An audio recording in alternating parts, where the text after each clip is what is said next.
এই বাটা হলে এক থালা ভাত নিমেষেই শেষ। এই বাটা হলে আর কিচ্ছু লাগবে না। দেখো আমি কড়াইতে কালো জিরেটা শুকনো খোলায় ভেজে নেব। ভেজে তুলে নিলাম। এবার কড়াইতে তেল দেবো। 2-3টে শুকনো লঙ্কা ভেজে নেব, ভেজে তুলে নেব। এখন আমি পেঁয়াজ কুচি করে রেখেছিলাম আগেই, সেই পেঁয়াজ কুচিটা তেলের মধ্যে দিয়ে ভালো করে ভেজে নেব। ভেজে তুলে নিয়েছি।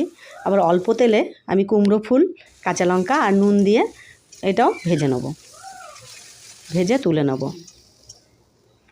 দেখো আমরা কুমড়ো ফুলের বড়া খেয়েছি, কিন্তু কুমড়ো ফুল বাটাকেও খেতে পারি না সব সময়।